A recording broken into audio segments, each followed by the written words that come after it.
Your host, Joe Carter. We are super excited that you took time out of your very busy schedule so that we can go beyond the hype and the headlines to spotlight the systems that are out there actually scaling. As you know, I've said in every seat, franchisee, franchisor, private equity, built, exited multiple companies at 7 to 14 times EBITDA. And all of that, I've learned that buyers do not pay for hustle, they pay for systems. And today's guest gets that at an empire building level. Adam Povlitz is the CEO of Anago Cleaning Systems, which is not just another janitorial brand. This is a $100 billion industry platform that is turning executive leaders into franchise empires through a master model that most people overlook. So let's unpack how Adam and his team are guiding a recession-resistant legacy brand and get into its growth chapter. So Adam, first and foremost, thank you for joining us. We sincerely appreciate you being on. Hey Joe, thanks for having me. Of course. So I know Anago started with your father, but it's now grown into a powerhouse, right? So I would love to hear from you how that vision has evolved since, what was it, the late 80s when you guys started?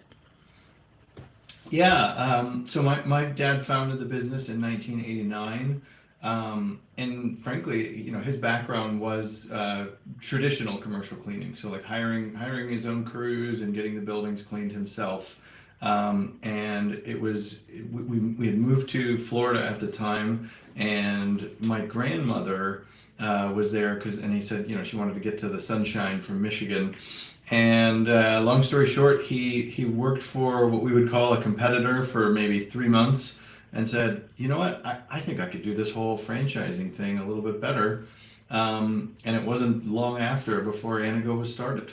And so, I think it started frankly, it started as an income generation vehicle. It started as his, a business to put food on the table.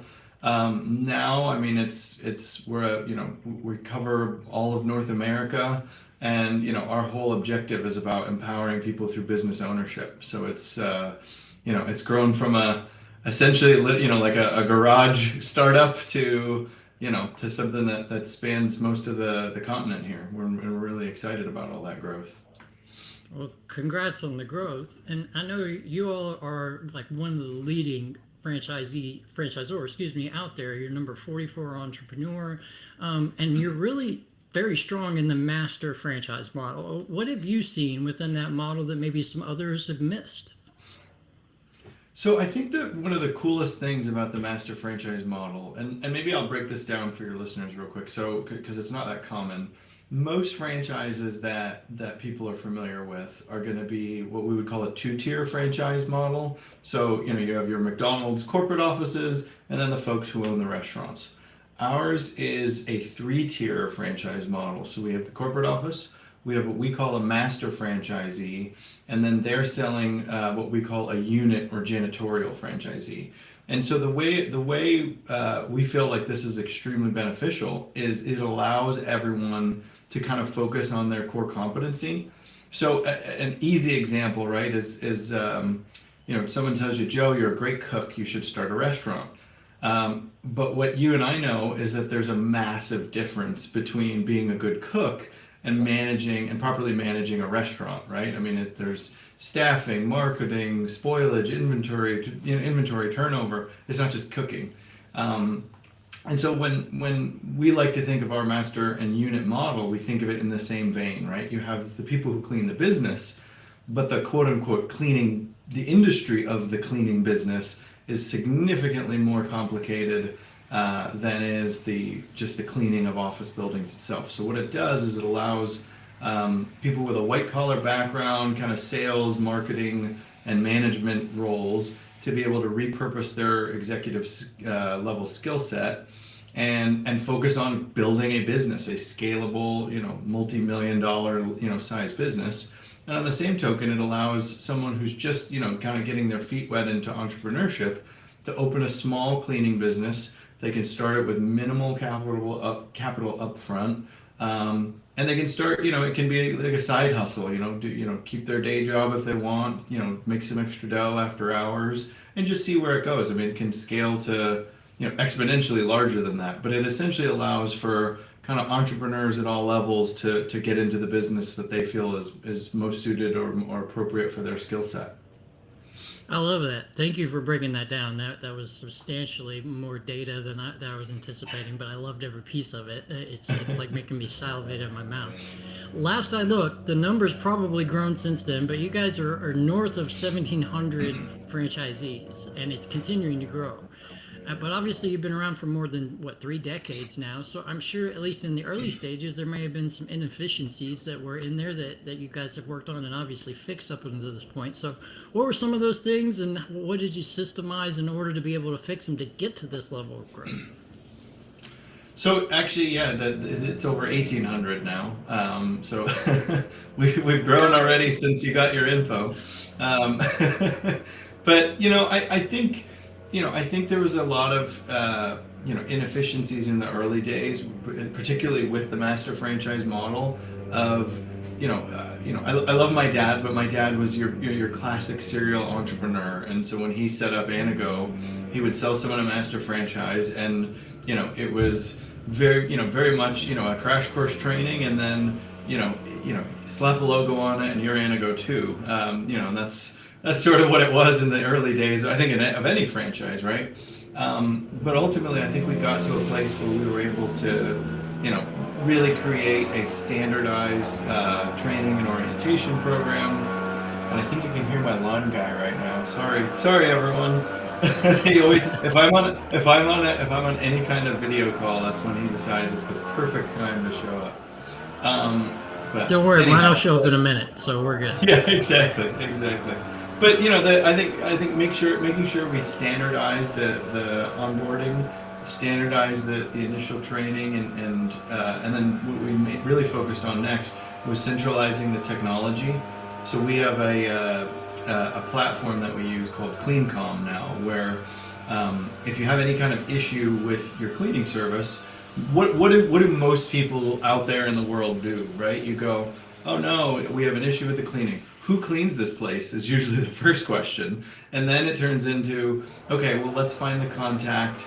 Is there a phone number for them? Sometimes they have like a book or something, like a binder where you can leave notes. Then the question turns into is, hey, do you speak Spanish, Portuguese? Do you speak, in some places, Vietnamese, Mandarin? Oh, no, you don't? Okay, I got to find someone who speaks the language of the person who cleans it. And then you leave a note and you just kind of cross your fingers and hope that somebody actually does what you left the note for. How ridiculous. So we said, what if we could centralize the tech on all of this with CleanCom? Now, if you have an issue with one of our cleaning services, you take out your phone, you take a picture of it, you can mark what room the issue's in.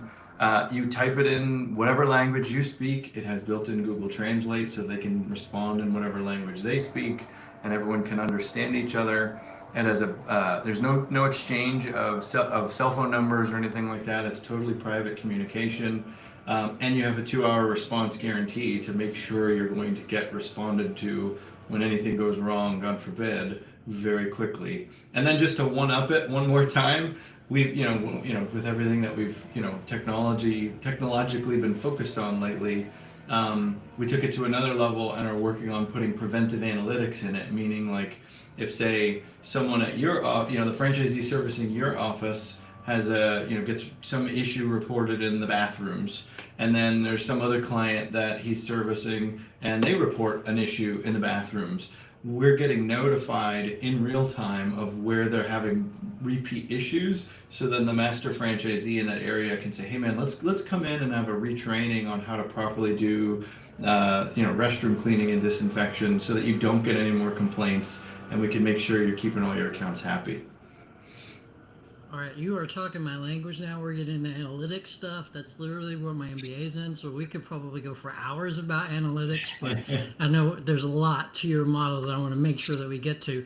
But one question that I've been asked previously is, like, how, if any, did like the whole COVID thing impact the commercial cleaning business? Did it positively impact it, negatively impact it? So what have you seen from a shift perspective post-COVID? So, I think there's a lot of things going on. COVID for the cleaning industry was very good. I think going into, obviously worldwide, craziness and chaos, and but for the industry specifically, it was very beneficial. We all were scrambling. I think we learned sourced, chemicals and products, and became disinfection experts with quite literally written operating manuals on proper disinfection techniques, and had to do it in 6 weeks. That was exciting. Those were some exciting 12-hour days. That's But what we get. but coming out of that, I think what happened is, frankly, I think people, I think they think of their cleaning of their offices sort of historically as sort of a budget item to minimize. And during COVID, it was a huge priority to have your office, cleaned and disinfected regularly. And then coming out of COVID, you know, obviously inflation got to everybody. We're seeing, customers, we're seeing, chemicals and equipment on our side getting more expensive. The fight for 15 has now become more like the fight for 20. And so our costs are going up, which of course then in turn, causes raises to, customer pricing. And I think people right now are in this sort of, inflated out is how I would probably describe it. And so what we're seeing is, a little bit of a slowdown that's just now starting to come out. There was a speed up during COVID. Everything was accelerating. Clients were, sales were coming rapidly. I think probably 23, 24, end of 23, 24, some of 25, there was a little bit of a slowdown where people were inflated out, and they said, you know what, the cleaning company I have isn't the best, but every time I go to market, frankly, everyone's just, 10, 20% more expensive. So I'm not happy, but I'm going to stick with cheap. And now I think where the chemical and labor side is starting to catch up, right? And so now the customers that were getting those cheap contracts, now that those cleaning companies are having to go back to those same customers and say, hey man, I'd love to keep this rate for you, but the minimum wage just went to $16.50 in our state, and so I have to pay our people more to keep your building clean. And so what we'll see is, I think you're going to see a really rapid acceleration in 2026 of contract sales going way up. Some companies will be the beneficiary of that. Some companies will obviously be on the losing end of that stick. But it's just playing that strategy right, I think, is where kind of everything shakes out over the next post-COVID into, let's call it 26, 27. I love that, and the fact that you hit on some more numbers just really makes me want to dive in even further. Again, like analytics is my jam, so if it's cool, I would love to pivot over to like kind of some unit Sure. economics and stuff like that. So obviously I was off on the count there. It's 1,800 now, so apologies that I threw out the wrong term there momentarily. So hopefully this one's right. Average master franchisee with you does north of 2.7 million in annual sales, or at least that's the data that I have. I'm good on that one. Hallelujah. Keep going up. Okay. No, keep going up. Oh, he's going up. Keep going I thought up. it was a thumbs up. Oh yeah. No, keep All going right. up. Average master franchise with us that's open a year or more does 3.3 million in Wow. annual sales. That's amazing. Like that obviously is exceptionally high performing when you compare it to the industry, right? So without having to sign an NDA or anything, what can you tell us about what a high performing territory looks like in terms of return on investment, timeline to break even, things like that? So I think a top performers can see a break even in, I would say, 18 months. I would say a meaningful ROI in more like 24. It really comes down to the owner personality and how fast they capitalize on the potential in their market.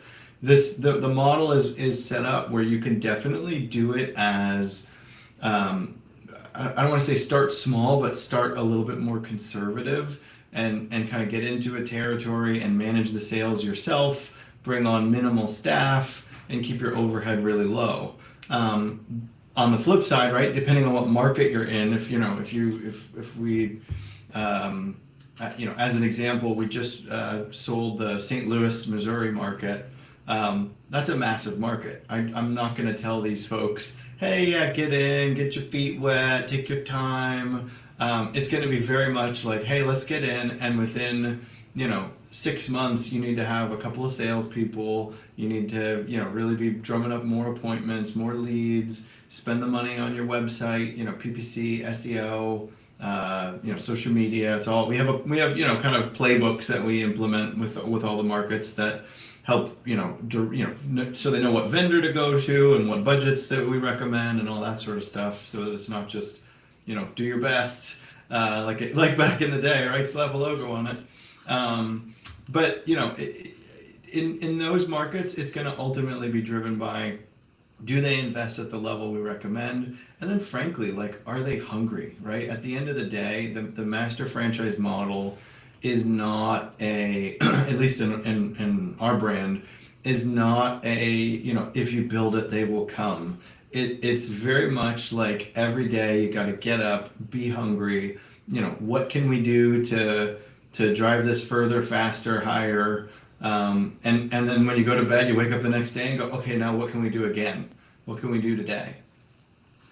I love that. I love that. And I know earlier you referenced a lot around some of the tech efficiencies that you've been able to close, and the new technology model that you're leveraging and using to not only drive kind of customer client experience, but also be able to drive a higher return. How much of your master model is powered by that proprietary tech? Just about all of it.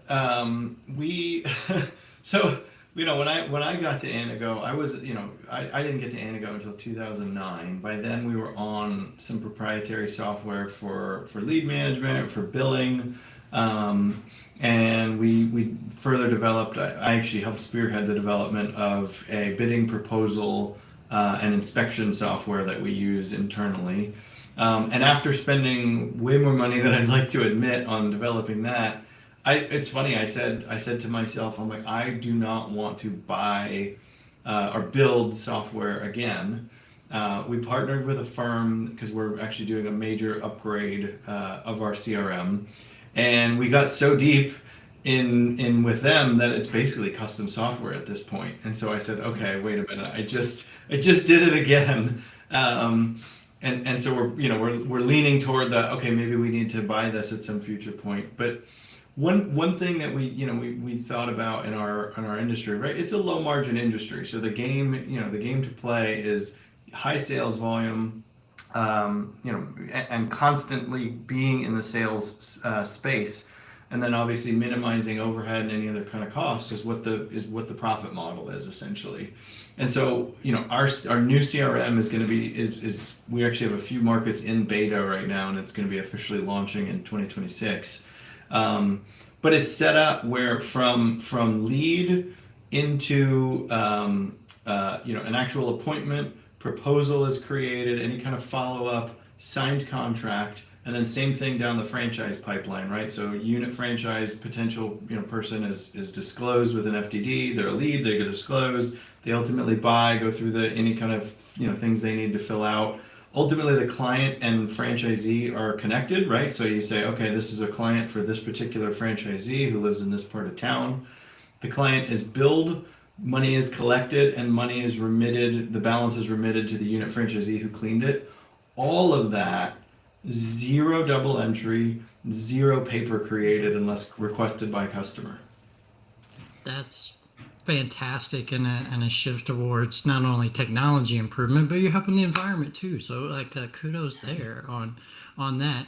I know many of the franchise brands that I talk to don't have necessarily that master franchise model mindset like you all do, and so therefore there might be some unknowns when somebody's exploring what does that mean. So what are the shifts that kind of have to happen in like that master's men's site, when you're trying to transition from like a serial entrepreneur, like you said your father was in the past, to more of an empire builder? So, I think it's a combination of things, right? It's so you want someone who's very entrepreneurial, but at the end of the day, it needs to be someone who's capable, willing and capable of following systems, and ultimately thinking kind of tying those together and still being able to think big, right? I feel like that, the classic entrepreneur, like I was calling my dad earlier, he's someone that, you can't tie him into a system. I got an idea and I want to try it. And it's a phenomenal mindset to be in, and it's extremely powerful. If that's you, go start your own business. Don't buy a franchise. If you're someone who has the entrepreneurial spark and says, I know I need to do my own thing. I'm tired of making money for somebody else. But at the end of the day, I'm not an expert in restaurants or fitness or cleaning or whatever it might be.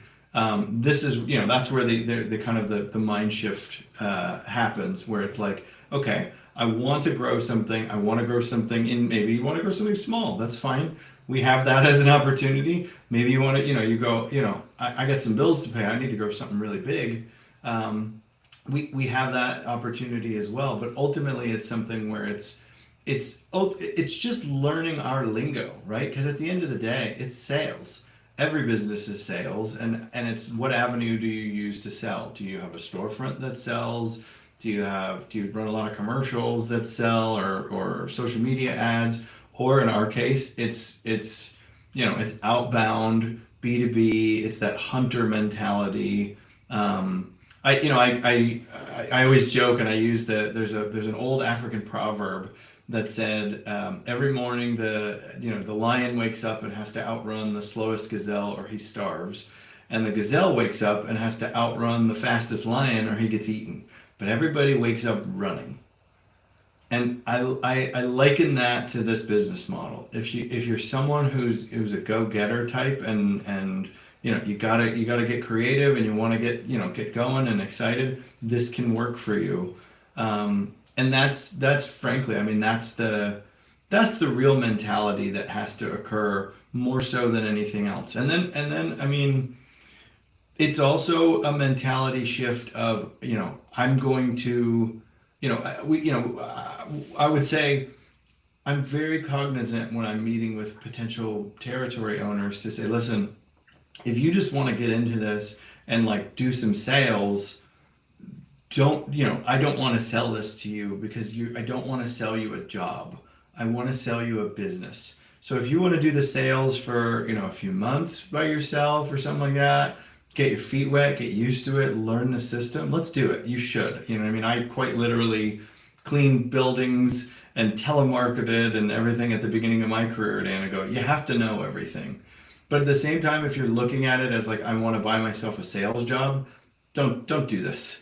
If you're going, I want to come in and I want to buy a business that happens to be in cleaning, that is focused on sales, and I'm going to, bring up a team and build them up and help them grow. And ultimately that's how I'm going to build my territory. That's the real shift that goes from kind of solo operator to empire builder. You're not the only person that should be working. Right. Very true. And I'm going to steal that analogy that everybody wakes up running. That's like gold right there. You touched on a couple of things that really makes me think franchise fit. Not everybody is fit for every brand, right? Some people want a more hands-on type role. Some people want more sales. Some people want to be empire builders. But what are some of those filtering mechanisms, the questions that you guys ask to make sure that there is a fit if there is a franchisee or an interest in becoming a franchisee? So, it's the same filters that I was alluding to just now. It's all about someone who is, has that right mentality of thinking bigger than just do what they're going to be personally doing day to day. We have a heck of a process, right? We do validation calls with other owners where, and we tell everybody, listen, you're going to meet tons of people on our corporate staff. You're going to meet several people of our existing master franchisees. And as much as you're vetting them, they're vetting you. We have personality trait tests that we do with, I forget what agency that does that, and that helps a lot. On a classic DISC profile, right? You have your achiever, emulator, societal, and belonger. Nothing wrong with belonger societals. My wife's a belonger societal, but the number one performing personality, trait in our system at a master franchise level has that achiever element in either the number one or number two spot. You have to be someone who is extremely driven, and so we're going to test out that. And it's uncomfortable. I haven't had to do it much, but we've had the conversations with people that get pretty deep into the process and say, hey, after meeting with our master franchisees, our existing master franchisees, after looking at your personality test, your financial review, everything like that, we just don't feel like it's going to be a fit, and it's awkward, and you really get on people's nerves in that moment.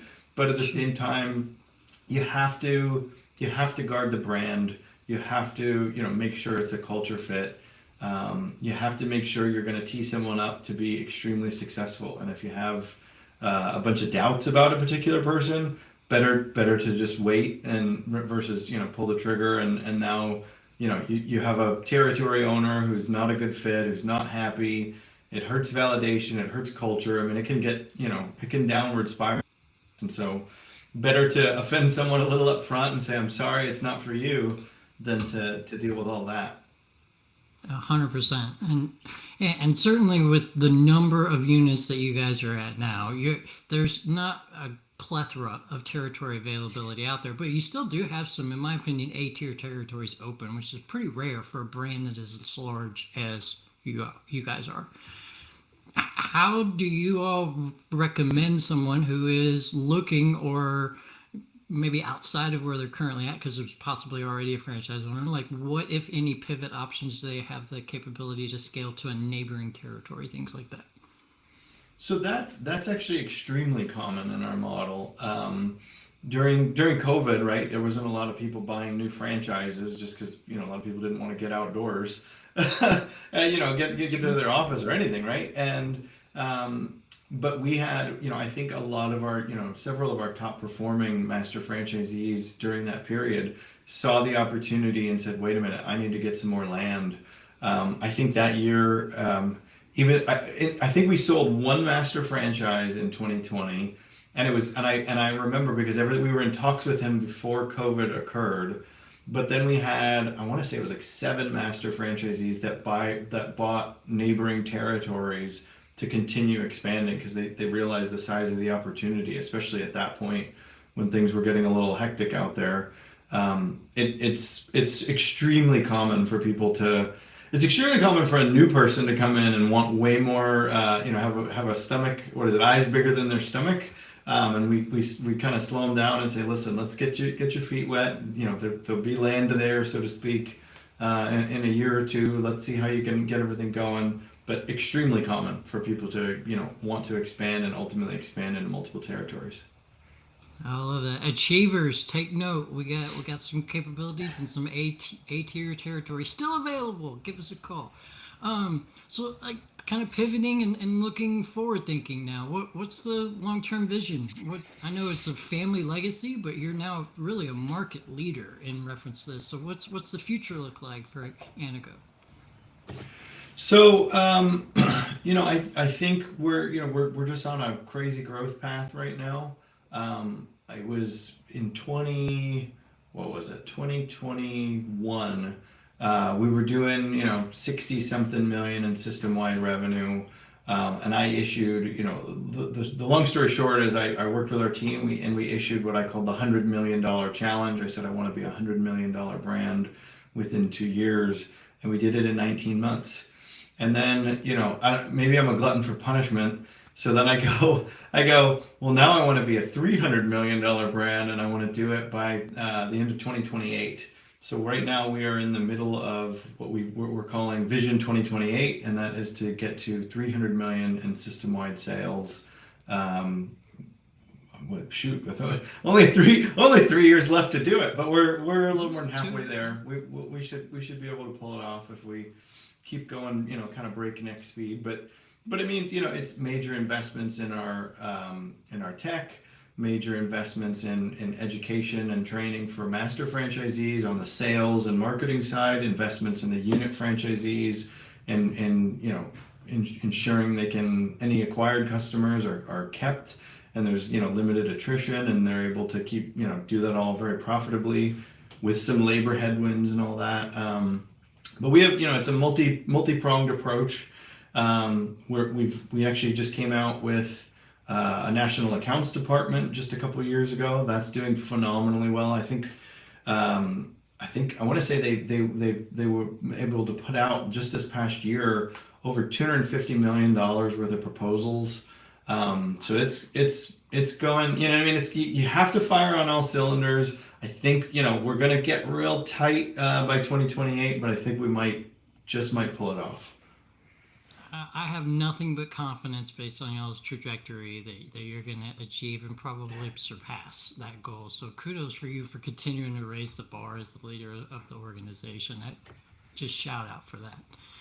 Kind of, if you don't mind, giving some tactical advice to emerging founders. What do you think is the biggest mistake that a founder makes when they're trying to start to scale through a franchise? The biggest mistake I made was I guess in thinking about, like, as you grow in a traditional career, right? You get to you start as an employee, then you become a manager, and then maybe a director or a VP, and you climb the ranks, and you get more and more direct reports, and power sort of consolidates underneath you. And the reason it all does that is because the way you do things and the way you think about things works well. The interesting thing is that when you become the business owner or the CEO, and you're adding that scale, you almost have to think about it and kind of unlearn that, right? And it's now all of a sudden it's like, no, I have to push the power and the decision making down and deliberately empower my people to be the ones who make the decisions, who occasionally fumble the ball, but let's make sure we recap on everything and make sure you understand why that happened. And for me, I would say it took me. My wife will say I'm a control freak. Whatever. What does she know? But maybe I am. And so for me, it took me a very long time to learn that lesson and let go of the reins and deliberately put the reins in, find people that are smarter than me, hire them for specific roles, and let them do their thing, and just be more of the industry sage of, let me give you my insight on this, let me give you my 2 cents. Here's some areas that you want to, some thorns you might want to look out for, but otherwise let me empower you to do your thing. That's been, I wish I would have done that, 10 years ago instead of like 5, maybe 15 years ago if I could have, right? Yeah. I love that. That is a fantastic flip the script is kind of the synopsis of what I heard you say there. You have to reverse engineer your thinking to understand that you got to do it through people versus doing it through yourself. So I love that. Absolutely love that.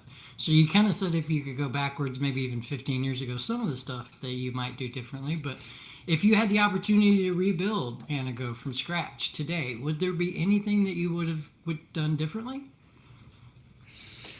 Man, there's 100 things. I hate playing, what if, just because it's, there's 100 little things, but if I was going to try to summarize it down, I would have invested more in being a brand sooner, right? It wasn't slap a logo, slap a logo on it and you're Anago too. I wish I would have understood more of what, frankly, we do now, where it's, full playbooks, tech stacks, faster capability of scaling because of all of that.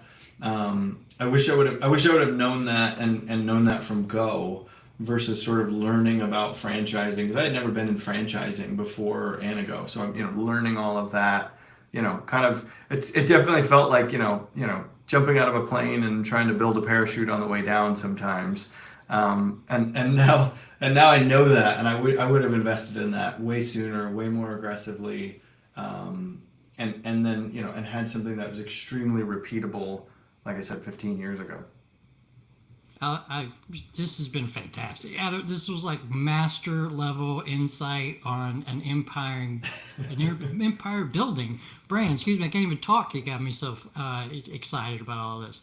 You've shown what it looks like to build a recurring revenue, predictable systems, strong tech stack, owner independence, the exact traits that a lot of buyers are out there fighting for. So to our listeners, if you are stuck in the hustle mode and want to own a scalable, sellable franchise brand, rewind this episode, take some notes and utilize it, leverage it, and let's find a way for you to take part in the growth venture that is Anago Cleaning Systems. Adam, thank you so much for being on. I sincerely appreciate your time.